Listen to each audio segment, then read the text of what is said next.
Hi everyone. It is fall, so I thought it'd be a great time to share with you guys a really good pumpkin bread. But this one's special because not only is it easy to make, but it has streusel on top. Let's get started.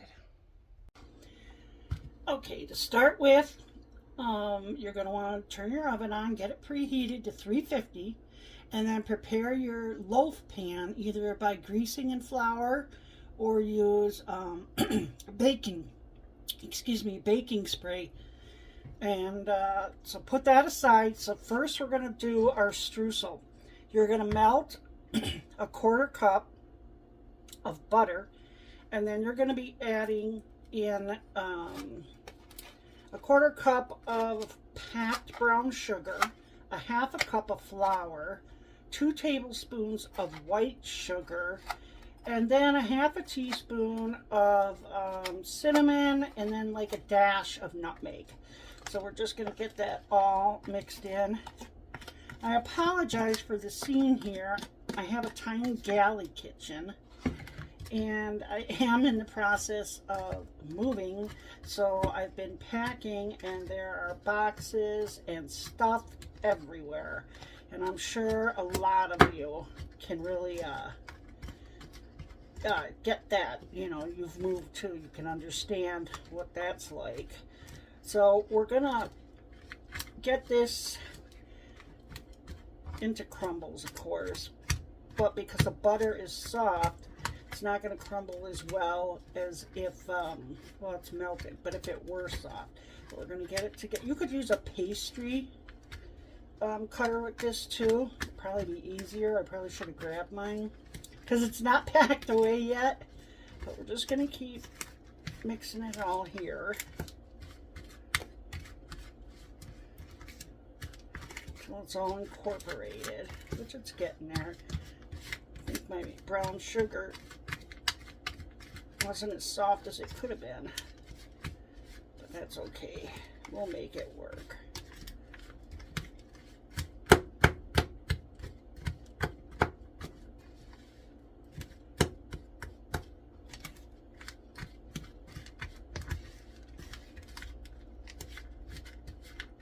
You don't want these pieces too big, because then when you cut the bread or you go to try to eat it, it's just going to fall off. So let's get it good enough. And now what we're going to do is we're going to put this in the fridge while we make the rest of the bread, because you don't want it half melting before you even get the bread in the oven.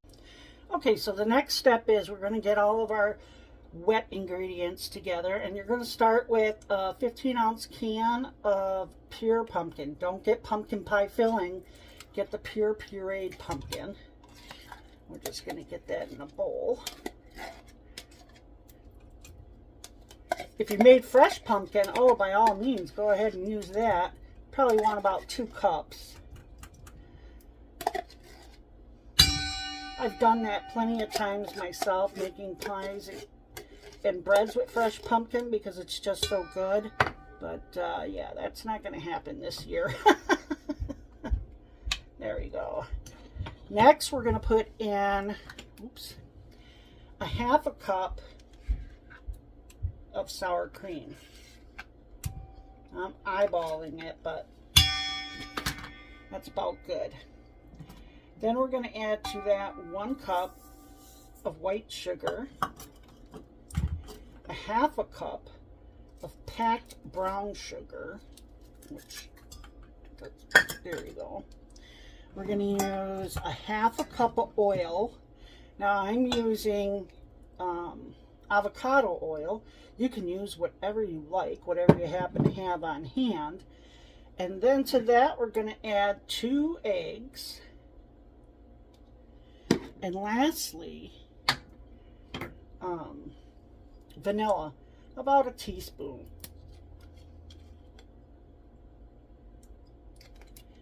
And there you go.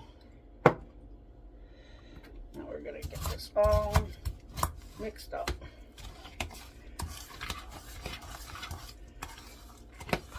There we go. I know a lot of you are happy it's fall, just like I am. Not a summer girl, and that heat just gets to me, and you gotta wonder why I'm moving to Texas then, right? I just figure down in Texas, I'll treat summer in Texas the way I treat winter in Wisconsin. I mean, I actually like winter. I don't mind cold weather, but I don't really go and hang outside doing nothing. So usually if it's really cold, you just stay in with the heat on, you know? And I suppose that's what you do in states where it gets extremely hot. You stay in by the air conditioner. So probably what I'm going to end up doing. Okay. That looks good. Got a couple of lumps of sugar in there, but we're going to move on to the dry ingredient. All right, we're just going to whisk together 1 3/4 cup flour. And then in here we have a heaping teaspoon of cinnamon and then a 1/2 teaspoon of allspice. I think allspice is a really underutilized spice. It can be used for so many things, especially at, you know, holiday time, but really throughout the whole year. Okay, we're going to add a 1/2 teaspoon of salt. And then a teaspoon of baking soda. Ooh, couldn't get it out there for a second. Okay, so we're just going to, you know, blend that up a little bit. I'm going to use a fork here. Just want to mix it before we get it into the liquid. It's already smelling fall in here. It's great. And if you haven't ever tried allspice before, you really ought to.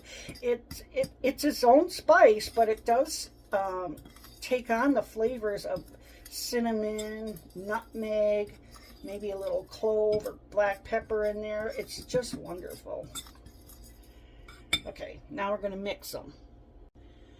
Okay, so we're going to mix it in, not little by little, but I don't like putting all of it in at once because then you kind of get the dry flour going all over the place.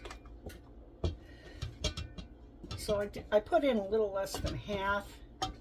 Once I incorporate this a little bit, then I'll add some more. You don't want to overmix, and that's usually with most muffin and quick bread or sweet bread recipes.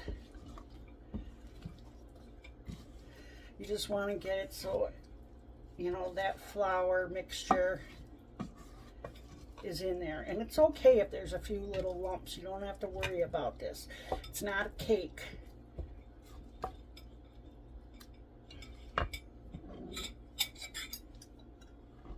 There we go.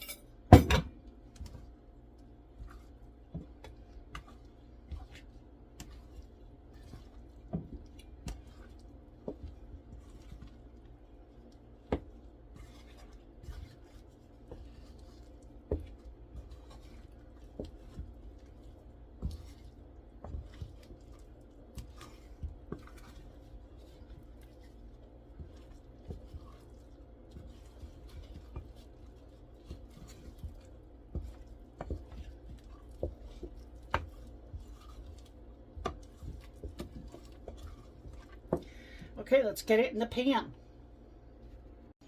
Okay. Now I'm using a 9x5 pan. You can use whatever size you like, but you may end up with leftover batter if you use smaller, unless you're making mini loaves.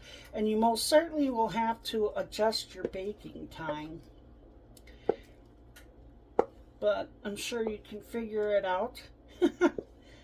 I'm excited to be making this today because I have the grandkids coming over later, and This is going to be their bribe to eat their dinner. Nothing like using a nice dessert to get the kids to finish their dinners. Worked for my mom. Right, we're going to smooth that out.